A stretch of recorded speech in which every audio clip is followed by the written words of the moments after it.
आज हम second chapter को पढ़ने जा रहे हैं। मैं आपको पूरा चैप्टर एक ही वीडियो में समझाने वाला हूं, तो चाय कॉफी जो भी आपको पसंद है उसको लेके बैठ जाओ, मजा आने वाला है। अभी क्या है, अपना चैप्टर क्या है? Principle of management. सिंपल सी भाषा में ये समझो कि प्रिंसिपल ऑफ मैनेजमेंट है क्या। प्रिंसिपल ऑफ मैनेजमेंट होता है गाइडेंस। क्या होता है? गाइडेंस। किसके लिए गाइडेंस होता है? किसी भी बिजनेस के ओनर के लिए या फिर बिजनेस के मैनेजर के लिए। क्लियर है? अब ये गाइडेंस कौन देता है? तो ये गाइडेंस हमें देते हैं एक्सपर्ट्स। कौन देते हैं ये गाइडेंस? एक्सपर्ट। किसके एक्सपर्ट्स होंगे? ये बिजनेस के एक्सपर्ट्स होंगे, है ना। अब ये एक्सपर्ट्स प्रिंसिपल्स को डेवलप कैसे करते हैं, वो आपका मेन सवाल होना चाहिए। इनके पास बहुत सालों का बिजनेस में क्या होता है? एक्सपीरियंस होता है। इनके बहुत सारे एजेप्शंस होते हैं। एजेप्शन समझ रहे हो? अंदाजा लगाते हैं। हम लोग अगर 2 करोड़ रुपए मार्केटिंग में डालेंगे तो मे बी 10 करोड़ का सेल्स कर सकते हैं। क्या किया आपने? एजेप्शन किया। उसके साथ साथ ये लोग बहुत सारी चीजों को प्रैक्टिकल इंप्लीमेंटेशन कर रहे होते हैं, मतलब कुछ ना कुछ बिजनेस के अंदर कर रहे होते हैं। ये तीनों चीजों को मिला के क्या बनाते हैं? एक्सपर्ट्स गाइडलाइंस बनाते हैं, जिनको बिजनेस ओनर्स और मैनेजर यूज करते हैं और हम लोग एज अ स्टूडेंट सीख रहे हैं। समझ में आया कैसे बना प्रिंसिपल ऑफ मैनेजमेंट? बहुत सालों का एक्सपर्ट्स का एक्सपीरियंस होता है, उनके अंदाजे होते हैं और उनके जो भी उन्होंने प्रैक्टिकल इंप्लीमेंटेशन किया है वो सबका कॉम्बिनेशन करके वो लोग क्या बनाते हैं? प्रिंसिपल ऑफ मैनेजमेंट, जिसको एक ओनर और मैनेजर यूज करके अपने बिजनेस को चलाता है। समझा ये चैप्टर है क्या? एक ओनर और मैनेजर को गाइडलाइंस मिलेंगी कहां से? यहां पे जो हम लोग प्रिंसिपल्स ऑफ मैनेजमेंट पढ़ेंगे। अभी देखो, प्रिंसिपल ऑफ मैनेजमेंट ना क्या बदल जाती होगी या बदलती होगी? मेरा सवाल आप लोगों से क्या है, क्या प्रिंसिपल ऑफ मैनेजमेंट बदलता होगा? देखो, प्रिंसिपल ऑफ मैनेजमेंट है ना, ये गाइडेंस है ना, बदलती है। किसकी वजह से? जब नया टेक्नोलॉजी बिजनेस में आता है। कब बदलता है? जब नया टेक्नोलॉजी आता है। टेक्नोलॉजी बदला मतलब बिजनेस करने का तरीका बदला, उसको चलाने का तरीका भी बदलेगा, मतलब गाइडलाइंस भी बदलेंगे।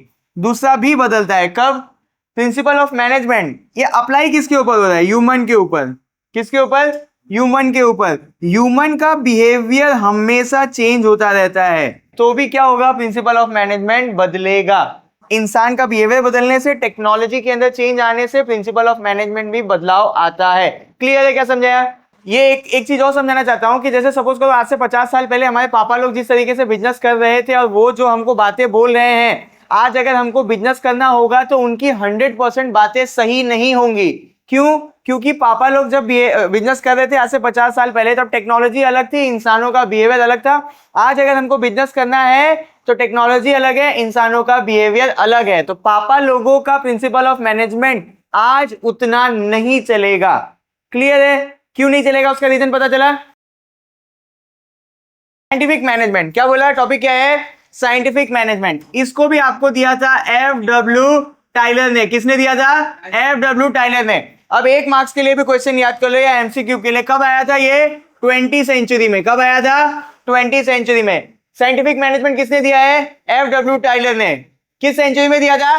20th सेंचुरी में। 20th सेंचुरी में FW टेलर को एक सवाल आया कि कैसे मैं अपनी कंपनी का प्रॉफिट बढ़ा सकूं और कैसे मैं लेबरों से ज्यादा काम करवा सकूं। तो उन्होंने सबसे पहले ब्रेन पे असर किया। किसके ऊपर असर करने की कोशिश की? एम्प्लॉय के ब्रेन पे, जिसको हम लोग टेक्निकल नाम देंगे मेंटल रेवोल्यूशन। क्या बोलेंगे? Mental revolution. उन्होंने बोला क्या बढ़ाना है हमको? पैसा बढ़ाना है और लेबर से ज्यादा काम करवाना है, तो उनके दिमाग पे असर देते हैं, जिसको हमने क्या नाम दिया? Mental revolution. अब मेंटल रेवोल्यूशन कैसे आया या किन किन के ऊपर आएगा वो जानो। ओनर्स हो गए, मैनेजर्स हो गए। क्या हो गए? ओनर्स हो गए, मैनेजर्स हो गए और कलीग्स। कलीग्स जानते हो क्या होते हैं? कलीग्स कौन होते हैं? जो साथ में काम कर रहे होते हैं। उनके हमको किसके ऊपर असर देना है? ब्रेन के ऊपर। किन किन चीजों के लिए? जो भी वो टास्क कर रहे हैं, उनकी जो भी ड्यूटीज है। क्या बोला मैंने? ओनर, मैनेजर और कलीग्स के ब्रेन पे असर देके हमको उनसे काम निकलवाना है और उनकी ड्यूटीज करवानी है। अब ये कैसे होगा? एग्जांपल देता हूं, उससे समझा दूंगा। सपोज करो एक कबड्डी खेलने वाला इंसान है। क्या खेल रहा है? कबड्डी खेलने वाला इंसान। आपने उसको जाके बोला कि ये पकड़ बैट और हमको एक बॉल पे 6 रन मार के दे। अब यहां पे समझना, एक इंसान है जो क्रिकेट खेलता है, हमने उसको बोला कि जा रेड मार और 6 पॉइंट लेके आ। आपको लगता है ये चीजें पॉसिबल होंगी? उनका ब्रेन वर्क करेगा? तो FW टेलर ने हमको यही समझाया कि अकॉर्डिंग टू इंसान की मेंटल और फिजिकल एबिलिटी के हिसाब से उनको काम और ड्यूटी बांटो। समझ में आया? FW टेलर ने हमको समझाया कि इंसान के दिमाग और उसकी ताकत के हिसाब से उसको टास्क और ड्यूटी बांटो तो उनके ब्रेन पे अच्छा असर आएगा, जिससे आपका प्रॉफिट भी बढ़ेगा और वो इंसान अच्छे से काम कर पाएगा। क्लियर है? क्या समझाया? क्या मेन समझना था? According to human mental ability and physical ability उसको काम बांटोगे तो उसका वो टास्क ड्यूटी अच्छे से परफॉर्म कर पाएगा, तो कंपनी का प्रॉफिट भी अच्छे से बढ़ेगा और लेबर भी अच्छे से काम कर पाएगा। आज के जमाने में जिसको हमने डिपार्टमेंट्स बना दिया है कि जिसको सेल्स का काम आता है वो सेल्स करेगा, जिसको मार्केटिंग का काम आता है मार्केटिंग करेगा, जिसको अकाउंटिंग का काम आता है वो अकाउंटिंग करेगा, वो यही सबसे हमने सीखा है। अब यहां पे एक सवाल जो आपको बोर्ड पूछ लेगी 2 मार्क्स में कि रूल ऑफ थंब क्या होता है। क्या बोला मैंने? Rule of thumb. ये आपको समझा देता हूं कि रूल ऑफ थंब क्या होता है। मान लो कोई भी ओनर है, उस ओनर ने क्या जारी किया? ऑर्डर जारी किया। देखना यहां पे मैंने लिखा है ऑर्डर। अब ये ऑर्डर उसने कैसे दिया होगा? उसकी फीलिंग्स बोल रही होगी उसको, उसकी सोच उसको कुछ बोल रही होगी, साथ में उसके पास कुछ ना कुछ एक्सपीरियंस होगा और एम्प्लॉय को ये ऑर्डर को क्या करना है? सिर्फ फॉलो करना है बिना किसी भी वॉइस के। उनको कुछ भी बोलने का वहां पे छूट नहीं है। इस प्रोसेस को हम लोग बोलते हैं रूल ऑफ थंब। मान लो ये जो है इसके पीछे दीवार है, आपको मालूम होगा कि पुरानी बिल्डिंग हो गई है तो दीवार के अंदर क्रैक्स आ गए हैं, वहां से क्या हो रहा है? अंदर पानी आ रहा है। मैंने तुम लोगों को बोला, तुम लोग मेरे वर्कर हो, मैंने तुम लोगों को बोला कि जाओ पीछे पूरा प्लास्टिक लगा दो, एक बड़ा सा प्लास्टिक खरीदो और पीछे पूरा जाके लगा दो। आप लोगों को मैंने ये बोला आप लोगों को करना है, आप लोग प्लास्टिक खरीद के लाए, पत्थर बांधे और लगा रहे हो। उसमें से आप लोगों को ये बात पता है कि भैया बारिश में तेज हवा भी चलती है और आंधी भी आती है। जब तेज हवा और आंधी चलेगी तो वो प्लास्टिक उड़ के फट जाएगा और वापस से दीवार पे पानी आने लगेगा। बट रूल ऑफ थंब के अकॉर्डिंग मैंने जो ऑर्डर दिया है आपको वो फॉलो करना है बिना मुझे कुछ एडवाइस दिए हुए। समझे क्या है रूल ऑफ थंब? जो भी ओनर ऑर्डर देगा आपको उसको चुपचाप मान लेना है बिना किसी भी एडवाइस को दिए हुए। समझ गए? तो अभी हम पढ़ने जा रहे हैं साइंटिफिक मैनेजमेंट। अब आप बोलोगे कि भैया हमने कॉमर्स लिया है, साइंस क्यों पढ़े? पढ़ना पड़ेगा। मैं भी अपने टीचरों को बोला कि मैंने कॉमर्स लिया है, मुझे आप साइंस क्यों पढ़ा रहे हो? उन्होंने मुझे पढ़ाया, मैं कितना रोया, कितना गिड़गिड़ाया कि मुझे साइंस नहीं पढ़ना है, मैंने कॉमर्स लिया है। मैं आपको भी पढ़ा के आपसे बदला लूंगा, पढ़ना तो पड़ेगा। तो साइंटिफिक मैनेजमेंट आपको किसने दिया है? FW टेलर सर ने दिया है। इनको बोला जाता है फादर ऑफ साइंटिफिक मैनेजमेंट। अगर आपको 1 मार्क्स में पूछा जाता है कि ये बताओ फादर ऑफ साइंटिफिक मैनेजमेंट कौन है, तो आपको नाम लेना होगा FW टेलर सर का। आगे बढ़ते हैं, अब मीनिंग जान लेते हैं। ये मीनिंग को पहले मैं रीड करता हूं और आपको लिखने का कंटेंट दे देता हूं, उसके बाद मैं समझा दूंगा। Scientific management means applying scientific technique. याद रखना, to plan, organise, control, work to improve efficiency, productivity at the bottom. इसको मैं क्लैरिफाई कर देता हूं, पहले भी मैंने किया, वापस से कर देता हूं। बॉटम लेवल वाले अच्छे से काम कर सके, यानी बॉटम लेवल वालों की प्रोडक्टिविटी और एफिशिएंसी बढ़ सके, इसीलिए उनसे काम करने के तरीकों में साइंटिफिक मेथड लेकर आओ। इसी को बोला गया साइंटिफिक मैनेजमेंट। क्लियर है? हमको बॉटम लेवल वालों से काम करवाना है। कैसे काम करवाना है? साइंटिफिक तरीके से काम करवाना है, जिससे क्या होगा? उनकी प्रोडक्टिविटी और एफिशिएंसी बढ़ जाएगी। इसी को बोलते हैं साइंटिफिक मैनेजमेंट या साइंटिफिक प्रिंसिपल ऑफ मैनेजमेंट। खत्म, आगे बढ़ते हैं। अब देखो यहां पे आप मेन टॉपिक पे आ जाओ कि वो जो प्रिंसिपल्स थे, टोटल मैंने आपके लिए 8 प्रिंसिपल्स लाए हैं। कितना पढ़ना है? 8 प्रिंसिपल्स। चाय कॉफी जो आपका मन करे वो ले लो, मजे से पढ़ेंगे। पहला जो है साइंटिफिक मेथड, पढ़ते हैं पहले। Replace guess work with scientific study and data to find the best way of doing a job. अब आप बोलोगे भैया ये क्या बात बता रहे हो? एक बात को समझना, सपोज करो आपने YouTube चैनल बनाया और उस YouTube चैनल पे आप अपने मन से वीडियो डाले जा रहे हो, इसको बोला गया गैस वर्क। बात समझना, आप अपने मन से YouTube पे जो भी वीडियो डाल रहे हो उसको बोला गैस वर्क।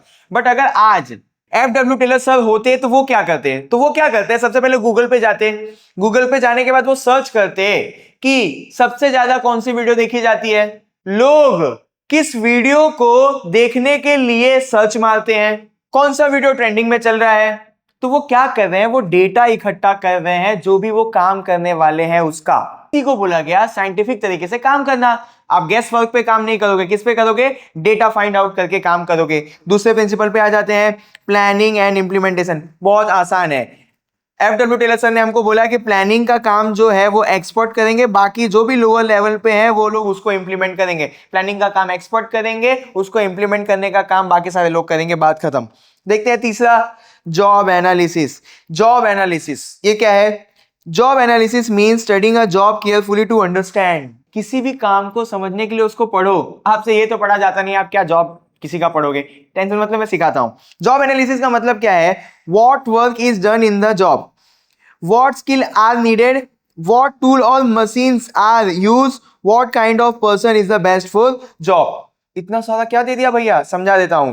क्या काम करना है, उसके लिए क्या स्किल लगेगी, उस काम को करने के लिए कौन सा टूल और मशीन यूज में आएगा, और क्या वो इंसान सही से वो काम कर पाएगा, वो सारी चीजों को ही बोला गया जॉब एनालिसिस। समझ गए? बहुत आसान था। आगे बढ़ते हैं, स्टैंडर्डाइजेशन। स्टैंडर्डाइजेशन का मतलब रूल सेट करना। क्या सेट करना? रूल सेट करना। समझाता हूं, देखो अगर आपका कोई प्रोडक्ट है, उस प्रोडक्ट की हमेशा क्वालिटी सेम होनी चाहिए, उसका साइज सेम होना चाहिए, उसका कलर सेम होना चाहिए, उसका वेट सेम होना चाहिए। तो FW टेलर सर ने बोला कि आपको एक स्टैंडर्ड सेट करके रखना चाहिए अपने काम का। अभी मैंने एग्जांपल लिया एक प्रोडक्ट बनाने का। अगर सपोज करो एक प्रोडक्ट बनाना है, उसका हमेशा क्वालिटी सेम है, साइज सेम है, कलर सेम है और वेट सेम है, तो हमेशा एक जैसा प्रोडक्ट बनेगा और क्वालिटी खराब नहीं होगी, और सब लोगों को पता चल जाएगा कि भाई ये प्रोडक्ट खरीदना वो अच्छा होता है। क्यों अच्छा होता है? पहले से ही उस प्रोडक्ट को बनाने के रूल सेट हैं। समझ में आया? इससे आपको फायदा होगा बिजनेस में।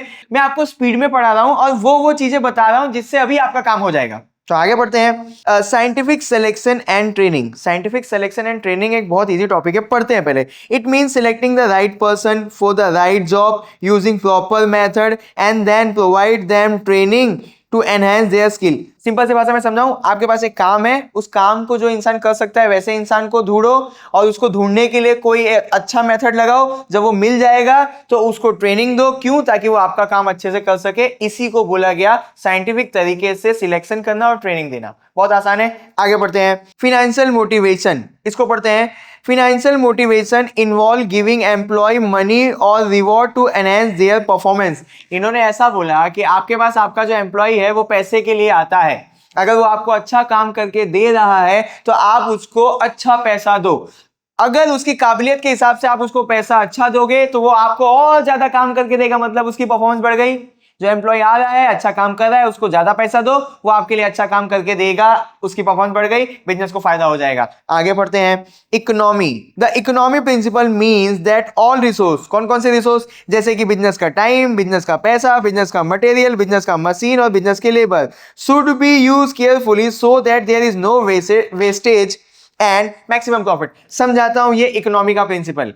FW टेलर सर ने हमको ऐसा बोला कि आपको आपके सारे रिसोर्स का अच्छे से इस्तेमाल करना है, चाहे वो बिजनेस का पैसा हो, बिजनेस का टाइम हो, बिजनेस का मशीन हो, बिजनेस का मटेरियल हो। इससे क्या होगा? वेस्टेज खत्म हो जाएगा। जब आपके बिजनेस में वेस्टेज खत्म हो जाएगा तो आपको ज्यादा प्रॉफिट होगा। सिंपल सा था। Mental revolution. मेंटल रेवोल्यूशन इसको मैं आसानी से आपको समझा देता हूं। FW टेलर सर ने बोला कि हम वर्कर और मालिक या मैनेजर के बीच में हमेशा कोई ना कोई कॉन्फ्लिक्ट होता है। हमको कोई एक ऐसा रास्ता निकालना है जिससे वर्कर और मालिक का कॉन्फ्लिक्ट कम हो जाए, खत्म हो जाए। उसको करने के लिए बहुत सारे टूल होते हैं जो आप इस चैप्टर में पढ़ोगे। अभी यहां पे ये समझो कि आपको कॉन्फ्लिक्ट खत्म करना है, किसके बीच का? वर्कर और मालिकों के बीच का। उसके जो भी टूल्स हैं वो मैं आपको आगे पढ़ाता जाऊंगा, टेंशन मत लेना। तो यहां पे आपके 8 साइंटिफिक प्रिंसिपल ऑफ मैनेजमेंट खत्म होते हैं। किसी को कोई भी डाउट होगा मुझे कमेंट करना, इससे भी आसान तरीके से हम समझने की पूरी कोशिश करेंगे। सब पढ़ाई कर लो। देखो आपने साइंटिफिक मैनेजमेंट पढ़ा, अब साइंटिफिक मैनेजमेंट के कुछ टेक्निक्स है जो आपके बुक में दिया हुआ है। क्या दिया हुआ है? साइंटिफिक मैनेजमेंट के टेक्निक्स। याद रखना, आपको टेक्निक के नाम से क्वेश्चन पूछा जाएगा। ये वर्ड याद रखना, साइंटिफिक मैनेजमेंट के टेक्निक। आपके पास कितनी साइंटिफिक मैनेजमेंट की टेक्निक है? 3। कौन कौन सी? टाइम स्टडी, मोशन स्टडी और वेज रेट स्टडी। अभी टाइम मोशन आ गया तो ऐसा लग रहा है ना कि साइंस है, ऐसा कुछ भी नहीं है। अब अपने आ जाते हैं टाइम स्टडी पे। देखो टाइम स्टडी क्या है, मैं यहाँ पे कुछ चीजें लिख रहा हूं। क्या लिखा मैंने? टाइम स्टडी क्या होता है? Time take to complete a work. Suppose करो आप एक मैनेजर हो और एक या आप एक ओनर हो। आपने अपने वर्कर को एक टेबल बनाने का काम दिया। क्या दिया?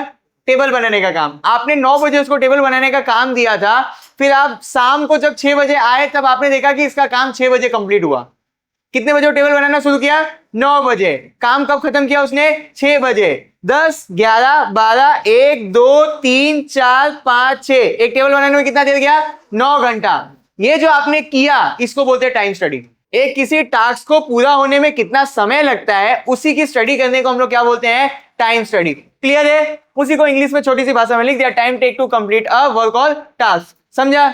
अब देखो, एक टेबल हमने जो एग्जांपल लिया टेबल का, उसको बनने में टोटल कितना समय लगा? एक टेबल को बनने में 9 आवर्स, है ना? ये जो 9 आवर डिसाइडेड हो गया, ये अब आपका उस टेबल को बनाने का स्टैंडर्ड टाइम है। क्या टाइम है? Standard time. इसका मतलब क्या हुआ कि हमारे कंपनी में अगर एक इंसान अच्छे से काम करता है तो एक टेबल 9 घंटे में बन जाएगा। ये क्या सेट हो गया? स्टैंडर्ड टाइम सेट हो गया। एक टेबल बनाने का क्या सेट हो गया? स्टैंडर्ड सेट हो गया। आगे आपको आएगा कि स्टैंडर्ड क्या होता है। आप समझ रहे हैं स्टैंडर्ड क्या है? एक टेबल को बनाने का कितना स्टैंडर्ड है? 9 घंटे का। क्लियर है? स्टैंडर्ड क्या होता है? ये जो टोटल डिसाइड हो गया ये क्या हो गया? Standard time. कि एक टेबल को बनाने में हमारी कंपनी में कितना देर लगेगा? 9 घंटे लगेंगे। अब देखो, इससे फायदा क्या हो रहा है? हमने जो इतना सब किया, इससे फायदा ये हो रहा है कि जो हमारा काम है वो टाइम पे कंप्लीट होगा। क्या होगा? टाइम पे कंप्लीट होगा। और क्या फायदा है? जो हमारे पास इक्विपमेंट्स हैं वो भी अच्छे से यूज में आएंगे। ये 2 फायदा होता है अगर आप टाइम स्टडी करोगे तो। अब आपका आता है मोशन स्टडी। अभी टॉपिक क्या है हमारा? Motion study. अब मोशन स्टडी से ही लग रहा होगा कोई मूवमेंट के बारे में बात कर रहे होंगे, है ना? अब यहाँ पे सपोज करना, मोशन स्टडी का हमारा 2 मेन ऑब्जेक्टिव है। पहला हमारा ऑब्जेक्टिव है कि हमको हमारे कंपनी के अंदर से जो भी वेस्टेज हो रहे हैं उनको क्या करना होगा? हमको रिड्यूस करना होगा। पहला मकसद क्या है? कि मोशन स्टडी करके वेस्टेज रिड्यूस करना है। दूसरा मकसद होगा अनप्रोडक्टिव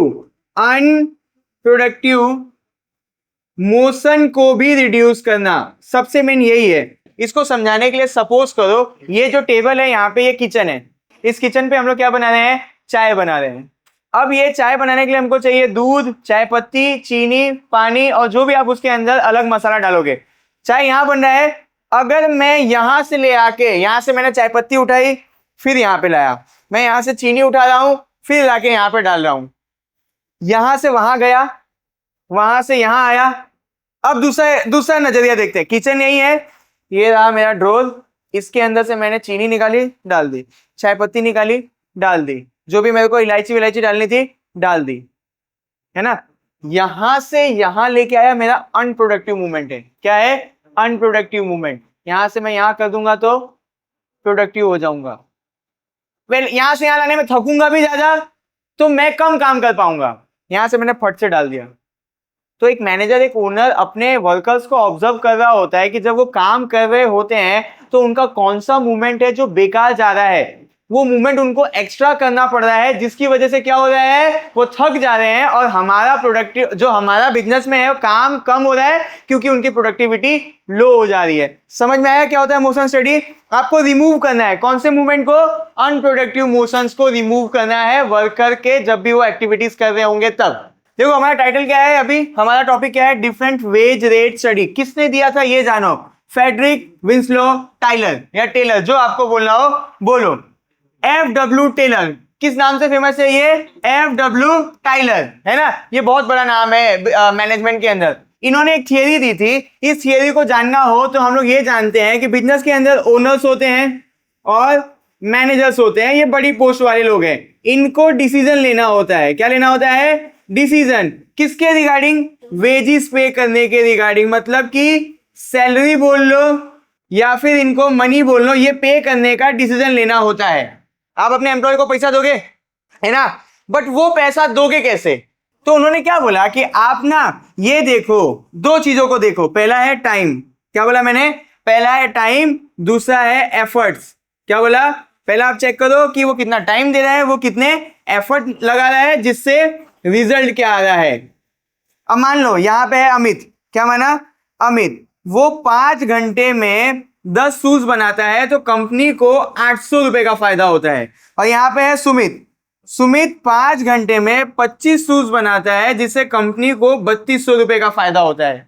टाइलर ने बोला आप अपने एम्प्लॉय को सैलरी कैसे दोगे, वेजेस कैसे दोगे, उसका मैं तरीका बताता हूं। आप देखो कि कौन कितना टाइम दे रहा है, कितना इफेक्ट दे रहा है, जिससे क्या रिजल्ट आता है कंपनी को। अमित ने 5 घंटे में कितना शूज बनाया, 10 शूज। कंपनी को कितना फायदा हुआ, 800 रुपए का। सुमित ने 5 घंटे में कितना बनाया, 25 शूज। कंपनी को कितना हुआ। तो उन्होंने बोला कि जो ज्यादा एफिशिएंट है, क्या, जो ज्यादा एफिशिएंट है, मतलब कि जो ज्यादा काबिल है, उसको हम लोग ज्यादा पे करेंगे, मोर पे करेंगे। और जो कम एफिशिएंट है उसको हम लोग क्या पे करेंगे, लेस पे करेंगे। इंसान के टाइम एफर्ट के हिसाब से पेमेंट देने के सिस्टम को हम लोग क्या बोलते हैं, डिफरेंट वेज रेट स्टडी। ये हमको किसने समझाया था, टाइलर ने समझाया था। अभी देखो एक चीज और समझा देता हूं, इधर ध्यान दो, ओए इधर ध्यान दो। अमित को कम पैसा मिल रहा है और सुमित को ज्यादा पैसा मिल रहा है, तो जिसको ज्यादा पैसा मिलेगा ना वो इंसान मोटिवेटेड रहेगा। क्या रहेगा, मोटिवेटेड रहेगा टुवर्ड्स देयर वर्क। जिस इंसान को ज्यादा पैसा मिलेगा वो और ज्यादा काम करके देगा, वो मोटिवेटेड रहेगा। ये भी हमको पता चला था डिफरेंट वेज रेट स्टडी से, कि जिसको हमने ज्यादा पैसा दिया वो ज्यादा काम करके देगा कंपनी में। क्यों, क्योंकि उसको पता है जितना ज्यादा काम करूंगा मेरे को उतना एक्स्ट्रा पैसा मिलेगा। अभी हम पढ़ने जा रहे हैं 14 प्रिंसिपल ऑफ मैनेजमेंट। ये प्रिंसिपल को समझने के पहले मैं आपको इतना समझा देता हूं कि ये प्रिंसिपल को आप इस तरीके से समझो कि आप बिजनेस करने जा रहे हो और हेनरी फ्योल सर ने आपको 14 तरीके दिए हैं जिससे आप अपने बिजनेस को अच्छे से चला सकते हो। समझा मैंने क्या बोला। आप इनको इस तरीके से मत पढ़ो कि आपको 14 प्रिंसिपल्स ऑफ मैनेजमेंट याद करना है और एग्जाम में लिखना है। आप इस तरीके से पढ़ो कि हेनरी फ्योल सर आपको बिजनेस करने के 14 तरीके सिखा रहे हैं। क्या है पहला topic, division of work. Division of work को समझने के लिए यहाँ पे समझो, मैं आपको एक इजी सा एग्जांपल देता हूं कि आपके बिजनेस के अंदर लेवल्स होते हैं। क्या होते हैं, लेवल। एक हो गया आपका टॉप लेवल, एक हो गया आपका मिडिल लेवल और एक हो गया आपका बॉटम लेवल। ये 3 क्या हो गए, लेवल्स हो गए। आप इनको डिविजन्स बोल सकते हो। ये 3 क्या हो गए, बिजनेस के डिविजन्स हो गए। क्या हो गए, डिविजन्स हो गए। अब यहाँ पे बात को समझना, इनका काम क्या होगा, डिसीजन लेना। इनका काम क्या होगा, वो डिसीजन के ऊपर प्लानिंग करके देना। इनका काम क्या होगा, इस डिसीजन को इंप्लीमेंट करना। क्लियर है क्या हुआ। उन्होंने क्या बोला कि काम को बांट दो, तो हम लोग ने कैसे बांटा कि एक का काम हो गया डिसीजन लेना, एक का काम हो गया प्लानिंग करना और एक का काम हो गया उसको इंप्लीमेंट करना, जिसको हम लोग इस तरीके से देख रहे हैं। इसको क्या बोला गया, डिवीजन ऑफ वर्क। अब यहाँ पे बात को समझना, हमको बिजनेस करना होता है तो कोई सामान खरीद के लाएगा, उसको क्या बोलेंगे, परचेस। कोई उसको बनाएगा जिसको हम लोग क्या बोलेंगे, प्रोडक्शन। कोई क्या करेगा, उसको बेचेगा, जिसको हम लोग क्या बोलेंगे, सेल्स। अब ये डिवीजन ऑफ वर्क आपको एक चीज लाके देता है, क्या बोलते हैं उसको हम लोग, स्पेशलाइजेशन। क्या बोलते हैं, स्पेशलाइजेशन। जिसको बनाने का काम आता है वो क्या बनेगा, प्रोडक्शन मैनेजर। जिसको बेचने का काम आता है वो क्या बनेगा, सेल्स मैनेजर। तो ये क्या हो रहा है, आपका एक पर्टिकुलर फील्ड में स्पेशलाइज हो रहा है। तो डिवीजन ऑफ वर्क से हमको क्या मिलता है, स्पेशलाइजेशन। जो काम जिसको आता है उन्हीं से वो काम करवाओ तो वो उसमें क्या होगा, स्पेशलाइज होगा। क्यों करें हम लोग ये सब, ताकि प्रोडक्टिविटी बढ़ सके। क्या बढ़ सके, प्रोडक्टिविटी। प्रोडक्टिविटी मतलब जिसको बनाने का काम आता है आप उसको बेचने का काम दोगे तो वो अच्छे से नहीं कर पाएगा। जिसको जो काम आता है अगर उसको वो काम दोगे तो आपका काम क्या होगा, ज्यादा होगा, जिसको हम लोग क्या बोलते हैं टेक्निकल वर्ड में, प्रोडक्टिविटी बोलते हैं। क्लियर है। डिवीजन ऑफ वर्क क्या होता है, अमन समझा। डिवीजन ऑफ वर्क का मतलब है कि काम बांट देना। हम लोग बिजनेस में कैसे काम बांटते हैं, लेवल्स बना के, टॉप लेवल, मिडिल लेवल और बॉटम लेवल। बेसिक सा एक एग्जांपल देगा, जिसको खरीदने का काम आता है वो खरीदेगा, जिसको बनाने का काम आता है वो बनाएगा, जिसको बेचने का काम आता है वो बेचेगा। ये क्या हो गया, स्पेशलाइजेशन हो गया। ये सबसे होता क्या है, कंपनी की प्रोडक्टिविटी बढ़ती है। प्रोडक्टिविटी बढ़ेगी तो क्या होगा, प्रॉफिट में इंक्रीज होगा। लिख लो चलो। अब हेनरी फ्योल ने दूसरा प्रिंसिपल या दूसरा तरीका क्या बोला हमको, उसको देख लेते हैं। यहाँ पे लिखा है ऑथोरिटी एंड रिस्पॉन्सिबिलिटी, है ना। अब यहाँ पे सिंपल सी भाषा में आपको समझाने के लिए मैं लिख देता हूँ। ऑथोरिटी का मतलब है पावर और रिस्पॉन्सिबिलिटी का मतलब है टू प्रोवाइड वर्क। बिजनेस के अंदर इतना ही समझो। ऑथोरिटी का मतलब क्या है, पावर। रिस्पॉन्सिबिलिटी का मतलब क्या है, टू प्रोवाइड वर्क। एग्जाम्पल देता हूँ, यहाँ पे आपको क्या करना है, सेल्स। क्या करना है, सेल्स। सेल्स आपका क्या है, रिस्पॉन्सिबिलिटी है, काम है आपका। सेल्स क्या है, आपका काम है। इसके लिए आपको पावर क्या देनी पड़ेगी, आपको सेल्स मैनेजर बनाना पड़ेगा। क्यों, क्योंकि आप सेल्स से रिलेटेड सारे डिसीजंस ले सको। क्लियर है? बिजनेस के अंदर ऑथोरिटी एंड रिस्पॉन्सिबिलिटी क्या है? ऑथोरिटी का मतलब पावर, रिस्पॉन्सिबिलिटी का मतलब काम। आपका काम क्या था? सेल्स करना। उसके लिए आपको क्या पावर मिलेगी? सेल्स मैनेजर की, सारे सेल्स के डिसीजंस आप ले सको। उन्होंने क्या बोला कि जिसको आप पावर दे रहे हो उसकी कुछ चीजें चेक करो तब उसको पावर दो। तो उन्होंने पहला बोला कि उस इंसान की क्या चेक करो? नॉलेज चेक करो। क्या चेक करो? नॉलेज। फिर उन्होंने बोला कि उस इंसान का एक्सपीरियंस चेक करो। फिर उन्होंने बोला कि उस इंसान का क्वालिफिकेशन चेक करो। एक और चीज, उस इंसान को जब आप पावर दे रहे हो तो उसकी मैच्योरिटी भी चेक करो कि वो कितना मैच्योर है उस पोजीशन के लिए। मतलब आपका तीसरा हेनरी फ्योल का प्रिंसिपल क्या है? डिसिप्लिन, है ना। अब डिसिप्लिन क्या होता है मैं उसको बेसिकली आपको क्लियर कर देता हूं, क्योंकि ये तभी आपको समझ में आएगा। सपोज करो ट्रैफिक रूल्स है। क्या है? Traffic rules. ट्रैफिक रूल्स मतलब क्या? अगर सिग्नल आपका जो है वो रेड होगा तो आपको गाड़ी क्या करनी है? स्टॉप करनी है। क्लियर है? ये क्या है? रूल है। डिसिप्लिन कैसे बनता है? Rules and code of conducts को मिला के। किससे बनता है? Rules and code of conducts को मिला के।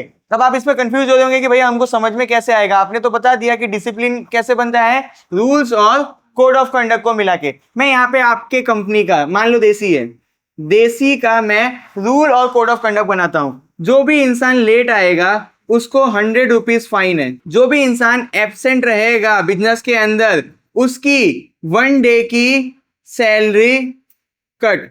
फिर मैंने बोला जो भी इंसान अगर आलसपन करेगा, यानी कि वो कोऑर्डिनेशन नहीं दिखाएगा और उसकी वजह से टीम को कोई नुकसान हुआ तो उसका प्रमोशन रोक दिया जाएगा। और जो भी एक्स्ट्रा वर्क होगा वो इंसान रुकेगा और एक्स्ट्रा टाइम में काम करके उस टीम को वापस आगे लेके जाएगा। ये मैंने क्या बनाया? देसी को चलाने के लिए रूल्स और कोड ऑफ कंडक्ट बनाया। और इसी को क्या बोल देंगे हम लोग? बिजनेस का डिसिप्लिन। बिजनेस का डिसिप्लिन का मतलब ये नहीं है कि जो एम्प्लॉय लेट आया वहां पे मैनेजर बैठ के चल केबिन में आ 2 सपाटे मारा उसके। ये नहीं हो सकता बिजनेस में। तो बिजनेस में इस तरीके के रूल्स को हम लोग क्या बोलते हैं? डिसिप्लिन बोलते हैं। जब इस तरीके का डिसिप्लिन है ना बिजनेस के अंदर तो क्या होगा पता है? एक ओनर के लिए और एक मैनेजर के लिए बिजनेस को मैनेज करना, सुपरवाइज करना और कंट्रोल करना क्या हो जाएगा? इजी हो जाएगा। कोई इंसान लेट आया, आप मैनेजर हो, गाली गलौज नहीं करना है। क्या है आपका रूल? 100 रुपए काट लो। कोई इंसान छुट्टी पे है, फोन करके गाली नहीं देना है। क्या है? मत आओ, 1 दिन की आपकी सैलरी कट गई। आप जब पूरी टीम काम कर रही थी आप फोन चला के रील देख रहे थे, है ना, कोई दिक्कत नहीं है, टीम का काम तो फेल होने दो। अगर आप उसके अंदर पकड़े गए तो क्या होगा? आपसे सारा काम करवाएंगे। बिजनेस के अंदर डिसिप्लिन है जिससे बिजनेस क्या हुआ? इजीली कंट्रोल में आ गया मैनेजर के और ओनर के। समझ में आया? पक्का? यही आपका डिसिप्लिन। यहां देखो यूनिटी ऑफ कमांड। क्या बोला मैंने? Unity of command. ये काफी इंपॉर्टेंट टॉपिक हो जाता है आपका। यहां पे समझना, यूनिटी ऑफ कमांड का मतलब है कि आपके पास वन बॉस होना चाहिए। क्या होना चाहिए? एक बॉस होना चाहिए। ऐसा नहीं है कि पूरी कंपनी में ही एक बॉस होना चाहिए। अभी मैं समझाता हूं। एक ही बॉस है जो आपको ऑर्डर देगा और आपका जो काम है वो सबमिशन लेगा उसका, यानी जो भी आप काम सबमिट करोगे वो भी इसी बॉस को करोगे। समझ आया क्या बोला? यूनिटी ऑफ कमांड का मतलब होता है कि आपके पास एक ही बॉस होना चाहिए, उसी से आप ऑर्डर लोगे और उसी को जाके अपना काम सबमिट करोगे। अगर ऐसा नहीं होगा तो क्या होगा? कंफ्यूजन क्रिएट होगा। अब उसका एग्जांपल समझो। सपोज करो घर में, है ना, सपोज करो घर में मम्मी ने बोला जा जा चीनी लेके आ जा, बट पापा ने हमको बोला क्या? चीनी नहीं लेने जाना है। क्यों? क्योंकि मैं डीमार्ट जाऊंगा तो वहां से लेके आ जाऊंगा। आपको ऑर्डर देने वाले 2 लोग हो गए, 2 बॉस हो गए ना। मम्मी ने क्या बोला? दुकान से जाके चीनी ले आ, बट पापा किस जिद पे अड़े पड़े हैं कि मैं डीमार्ट जाऊंगा तो वहां से ज्यादा लेके आ जाऊंगा तो पैसा बचेगा। आपके पास 2 बॉस हो गए, आप कंफ्यूज हो गए मैं किसकी बात मानूं, पापा की मानूं कि मम्मी की मानूं। समझ आया? यही है आपका unity of command, unity of direction. अभी देखो इसके लिए ना मैं आपको सीधा एग्जांपल से समझाता हूं। यहां पे देखना, एक कंपनी है जिसको आप जानते हो, एप्पल। कौन सी कंपनी का नाम लिया मैंने? एप्पल। एप्पल के 2 प्रोडक्ट हैं, एक है उसका आईफोन और एक है उसका लैपटॉप। ये वो लोग का प्रोजेक्ट 1 हो गया। क्या हो गया? प्रोजेक्ट 1। ये हो गया वो लोग का प्रोजेक्ट 2। इस प्रोजेक्ट के लिए 1 मैनेजर। क्या हुआ? 1 मैनेजर। इसके लिए 1 मैनेजर। क्लियर है क्या बोल रहा हूं? आईफोन बेचने वाले का 1 मैनेजर, लैपटॉप बेचने वाले का 1 मैनेजर। इनका ऑब्जेक्टिव क्या होगा? आईफोन को सेल करना या बनाना, कुछ भी अपने ले सकते हैं। इनका ऑब्जेक्टिव क्या होगा? लैपटॉप को बनाना या फिर सेल करना। ये यूनिटी ऑफ डायरेक्शन आपको ये बोल रहा है कि आपको एक टाइम पे 1 गोल के ऊपर फोकस करना चाहिए। किसके ऊपर फोकस करना चाहिए? 1 गोल के ऊपर। जो पूरी आपकी टीम है वो इसी गोल को अचीव करने के लिए काम करेगी। भले आपके कंपनी क्या बेच रही है, आईफोन भी बेच रही है, लैपटॉप भी बेच रही है, बट इस प्रोजेक्ट का एक मैनेजर होना चाहिए। ये जो सारी टीम है वो इसी को बेचने में लगी होनी चाहिए।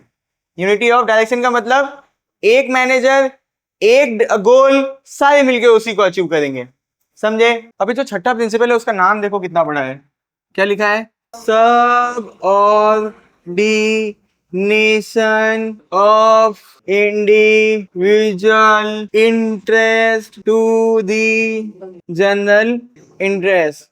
इतना बड़ा नाम देके ऐसा लगता है कि पूरा 8 मार्क्स का क्वेश्चन है ना, बट है बहुत सिंपल सा। देखो सपोज करो यहाँ पे एक बात बोली गई है, जनरल इंटरेस्ट। क्या बोली गई है? General interest. मैं यहाँ लिख देता हूँ आपके लिए। क्या लिखा मैंने? General interest. इसके सामने मैं लिख देता हूँ पर्सनल इंटरेस्ट। देखो जब आप बिजनेस करोगे ना तो एक बिजनेस का ऑब्जेक्टिव होता है। अब बिजनेस करोगे तो एक बिजनेस का ऑब्जेक्टिव होता है, और आप पर्सनल इंटरेस्ट मतलब कि हर एम्प्लॉय का भी तो एक इंटरेस्ट होगा। आप कहीं पे जॉब करने जा रहे होगे तो आपका भी कोई इंटरेस्ट होगा और उस बिजनेस का भी कोई इंटरेस्ट होगा। बिजनेस के इंटरेस्ट को हम लोग क्या बोलेंगे? General interest. क्यों? क्योंकि आप उस बिजनेस के अंदर गए हो तो सब लोग उस बिजनेस का ही इंटरेस्ट पूरा करने गए हैं। एक बिजनेस के अंदर 10 एम्प्लॉय हैं, वो 10 एम्प्लॉय का अपना अलग अलग इंटरेस्ट हो सकता है, बट उनका सेम इंटरेस्ट क्या होगा? बिजनेस को कैसे आगे लेके जाएं। तो उसको हम लोग क्या बोल देंगे? जनरल इंटरेस्ट या बिजनेस ऑब्जेक्टिव। समझ में आया? आप एक कंपनी में जाओगे, उस कंपनी में 10 लोग काम कर रहे हैं, आपका सोच अलग होगा या आपकी इंटरेस्ट अलग होगी, बाकी 9 लोगों का इंटरेस्ट अलग होगा, है ना? बट वहां पे एक सेम इंटरेस्ट भी होगा। किस चीज का? बिजनेस को आगे लेके जाना है। ये तो सबका सेम इंटरेस्ट होगा ना। उस इंटरेस्ट को हम लोग क्या बोलते हैं? General interest. क्लियर है? जो बिजनेस का इंटरेस्ट है उसको क्या बोलते हैं हम लोग? General interest. जो हमारा पर्सनल इंटरेस्ट होगा उसको हम लोग बोल रहे हैं एक एम्प्लॉय का इंटरेस्ट। अब इसको समझाता हूं एग्जाम्पल से। सपोज करो देसी एजुकेशन है। क्या है? देसी एजुकेशन। देसी एजुकेशन 10 अगस्त को अपने नोट्स का एग्जीबिशन रख रहे हैं। क्या रख रहा है? एग्जीबिशन रख रहा है। देसी एजुकेशन 10 तारीख को अपने नोट का क्या रख रहा है? एग्जीबिशन रख रहा है। मतलब कि मार्केटिंग के लिए पूरा कैंपेन चालू करेगा, एक बहुत बड़ा इवेंट रख रहा है। क्या रख रहा है? इवेंट रख रहा है। अब 10 तारीख को जब देसी एजुकेशन इवेंट रख रहा है तो उसका एक एम्प्लॉय था अमित, वो बोलता है कि सर मैं नहीं आऊंगा क्योंकि मेरी गर्लफ्रेंड का डेट है 10 तारीख को। मेरी और मेरी गर्लफ्रेंड का 10 तारीख को क्या है? डेट है। ये हो गया एम्प्लॉय का पर्सनल इंटरेस्ट। बिजनेस का जनरल इंटरेस्ट क्या था? कि 10 तारीख को हम लोगों को नोट्स लॉन्च करना है।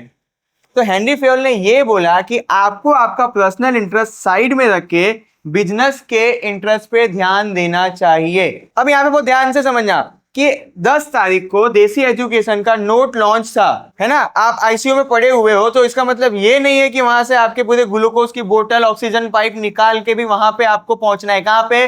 देसी के इवेंट पे। नहीं, आप बीमार हो इस तरीके के तो नहीं जाना है।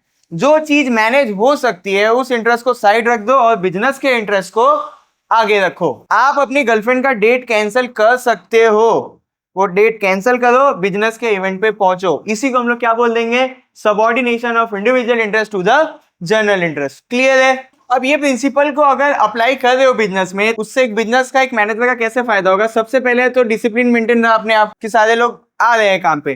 दूसरा जो फायदा होगा वो क्या फायदा होगा? कि टीम वर्क दिख रही है कि कुछ भी हो जाए हमको बिजनेस को आगे लेके जाना है, टीम वर्क भी दिखा। तीसरा फायदा क्या है? कि जो आपका गोल है उसको अचीव करने में आपको क्या हो जाएगा?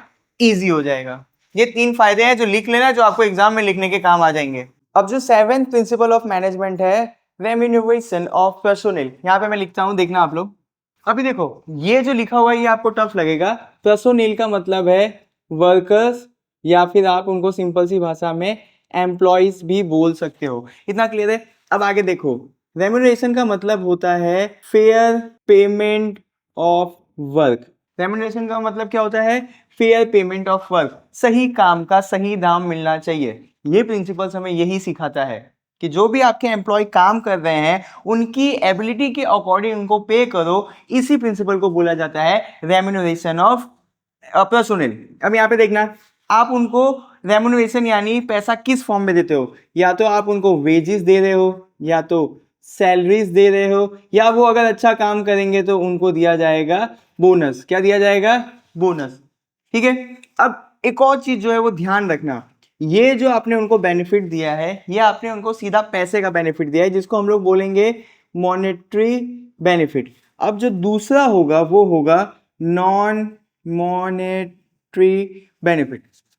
अब आप सोचेंगे कि भैया इतना कहाँ आप कॉम्प्लिकेट करते जा रहे हो। समझना, जब आप किसी भी कंपनी में काम करोगे वहां पर आपको ट्रांसपोर्टेशन की फैसिलिटी मिल जाएगी। मैं पूरा नहीं लिख रहा हूँ, आप लोग लिख लेना। वहां पे आपको कैंटीन की फैसिलिटी मिल जाएगी। आप बीमार पड़ोगे तो आपके दवाइयों का भी पैसा भर दिया जाएगा, यानी मेडिकल बिल भी भर दिया जाएगा। और बहुत ज़्यादा ऐसा चांस होगा कि अगर आप लीव ले रहे हो तो भी आपको क्या होगा, पेमेंट मिल जाएगा। इन सारी चीज़ों को हम बोलेंगे नॉन मॉनेटरी बेनिफिट। और ये भी आपका किसके अंदर आता है? रेम्यूनरेशन ऑफ पर्सोनेल के अंदर आता है। तो हेनरी फ्योल ने आपको यही सिखाया कि आप अपने वर्कर को, एम्प्लॉय को खुश रखो इस तरीके से, तो वो आपके लिए अच्छा काम करके देंगे। सही काम का सही दाम दोगे तो जो वर्कर्स होंगे वो आपके लिए लॉयल हो जाएंगे, उनका आपके ऊपर ट्रस्ट बिल्ड होगा और वो आपको अच्छा परफॉर्मेंस निकाल के देंगे। अब समझना, अगर उनको पैसे की जरूरत है, आप उनको अच्छा पैसा दे रहे हो, वो बीमार पड़े उनके मेडिकल का बिल आप भर के दे रहे हो, तो आपका एम्प्लॉय आपके लिए लॉयल हो जाएगा, आप पे ट्रस्ट करेगा कि यार कुछ भी होता है तो हमारी कंपनी हमारे लिए खड़ी है ना। जब ये दोनों चीजें एक एम्प्लॉय के मन में आ जाएगी तो वो आपको बेस्ट परफॉर्मेंस निकाल के देगा। तो ये था आपका रेम्यूनरेशन ऑफ पर्सोनेल। चलो अब लिख लो। अब हमारा है 8वां प्रिंसिपल, सेंट्रलाइजेशन। तो हेनरी फ्योल सर ने हमें सेंट्रलाइजेशन में क्या समझाया है, पहले उसको समझो। सेंट्रलाइजेशन का मतलब होता है कि जो भी पावर है, कौन सा पावर? डिसीजन लेने का पावर। और बिजनेस का जो भी कंट्रोल है वो किसके पास होता है? वो होता है टॉप के पास, यानी टॉप लेवल मैनेजमेंट के पास। बिजनेस चलाने का पावर, बिजनेस को कंट्रोल करने का पावर टॉप लेवल के पास होता है। बाकी जो अदर लेवल होंगे वो इन सारी चीजों को फॉलो करेंगे। इसी प्रिंसिपल को हम लोग बोलते हैं सेंट्रलाइजेशन। समझाया सेंट्रलाइजेशन क्या है? अब इसको मैं आपको स्कूल के एग्जांपल से समझाता हूं। सपोज करो आपका स्कूल है, स्कूल के अंदर स्कूल की फीस कितनी होगी, साथ साथ में कब कब हॉलीडे होना चाहिए, उसके साथ साथ में बच्चों की एग्जाम कब होगी और कैसे होगी, ये सारा डिसीजन जो है वो कौन लेते हैं? ट्रस्टी लोग लेते हैं। किसके साथ बैठ के लेते हैं? प्रिंसिपल मैडम के साथ बैठ के लेते हैं। बाकी जो हमारे टीचर्स हो गए वो क्या करते हैं? इन सारी चीजों को फॉलो करते हैं। तो ये आपका एक प्रैक्टिकल एग्जांपल है आपके आसपास सेंट्रलाइजेशन का। तो हेनरी फ्योल सर ने हमको ये समझाया कि जब किसी का भी छोटा बिजनेस हो तो उसके अंदर सेंट्रलाइजेशन के प्रिंसिपल को यूज करो। एक ही आदमी होगा, वही बिजनेस के सारे डिसीजंस ले रहा होगा और वही बिजनेस को कंट्रोल कर रहा होगा, तो आपका बिजनेस अच्छे से चलेगा। अब जो 9th प्रिंसिपल हमको हेनरी फ्योल सर ने सिखाया वो है स्केलर या स्केलर चेन। अब ये क्या होता है उसको समझो। कभी भी जब पावर या कम्युनिकेशन, ये पूरा आप लिख लेना, टॉप से बॉटम की तरफ फ्लो होगा, हम लोग इस प्रोसेस को बोलते हैं स्केलर चेन। नहीं समझ में आया? अभी समझाता हूं। आपके बिजनेस में कितने लेवल होते हैं? टॉप, मिडल और बॉटम। पावर किसके पास है सबसे ज्यादा? टॉप के पास, उसके बाद मिडिल के पास, उसके बाद बॉटम के पास। पावर कैसे फ्लो कर रही है? Top to bottom. इस प्रोसेस को बोला गया स्केलर चेन। और देख लो कम्युनिकेशन, मैंने यहाँ पे एक और चीज लिखी थी ना, कम्युनिकेशन। अब यहाँ पे देखना, टॉप किसको ऑर्डर देगा? मिडिल को। मिडिल किसको ऑर्डर देगा?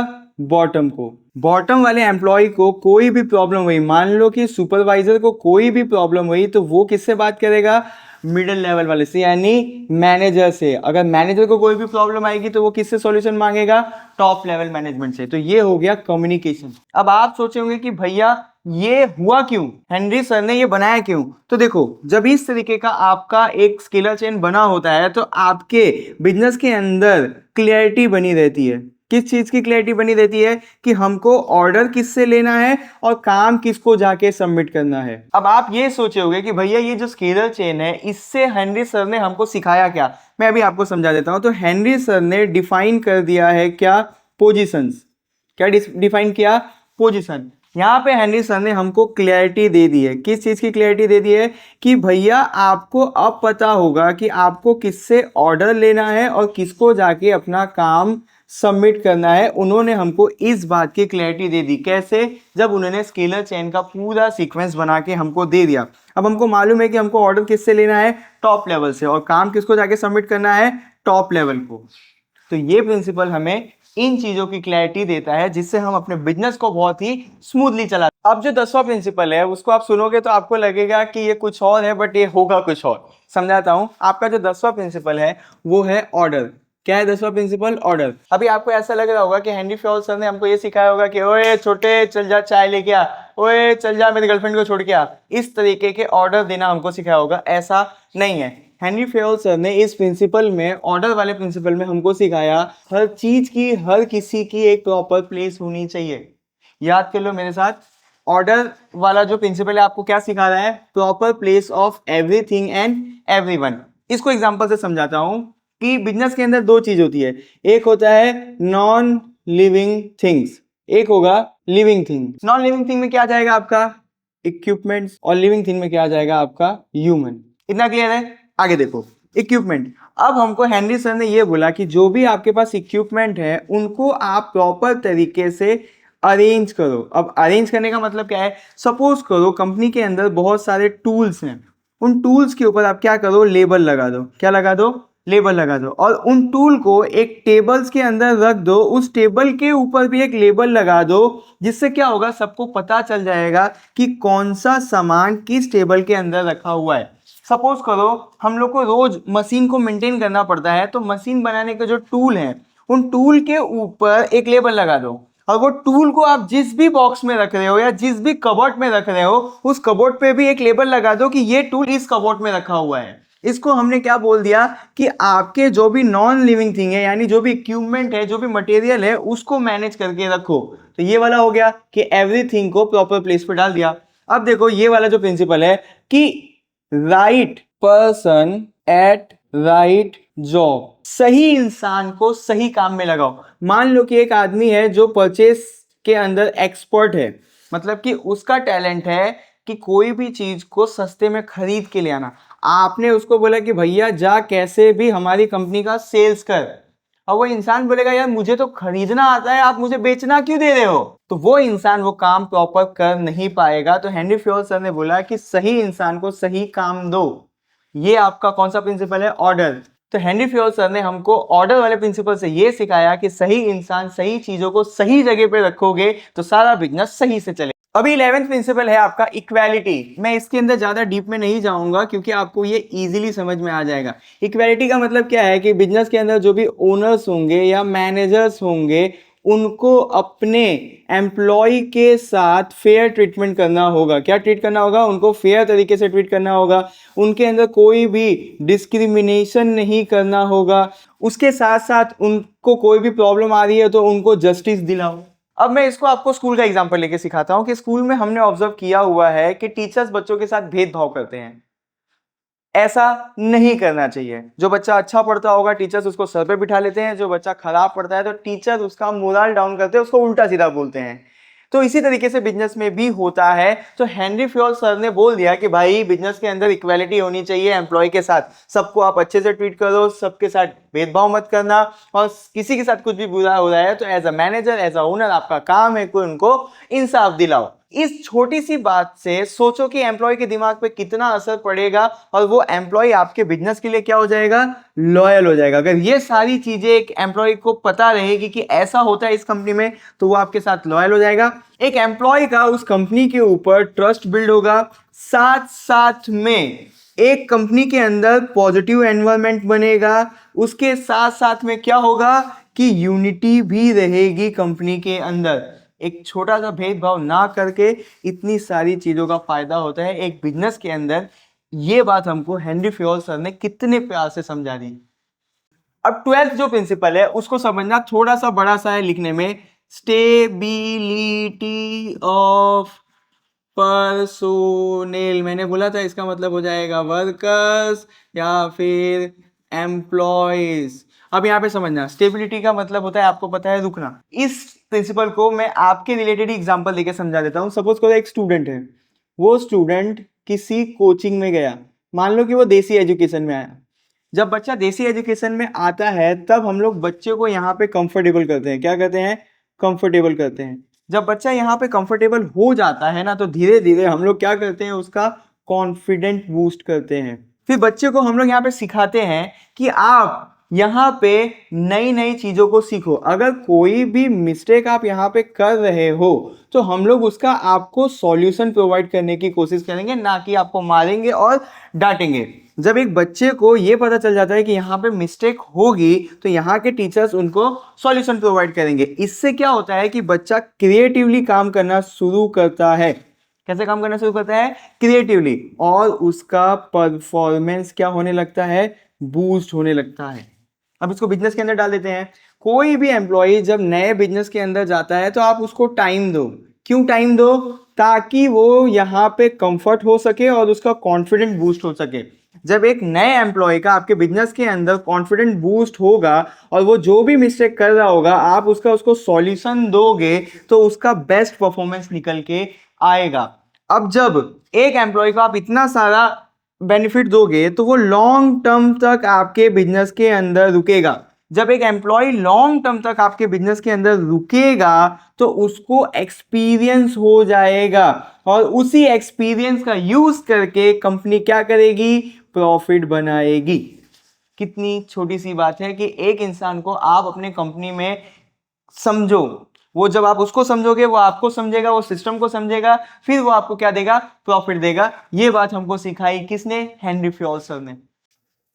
अब जो 13 प्रिंसिपल है ये मेरे को बहुत अच्छा लगता है। ये प्रिंसिपल है इनिशिएटिव। इनिशिएटिव का मतलब है कि आप किसी भी चीज में आगे निकल के आओ। अभी बिजनेस के अंदर क्या होगा कि आपको आपके बिजनेस के अंदर ऐसा एनवायरनमेंट बना के रखना है कि सारे एम्प्लॉय क्या कर सके?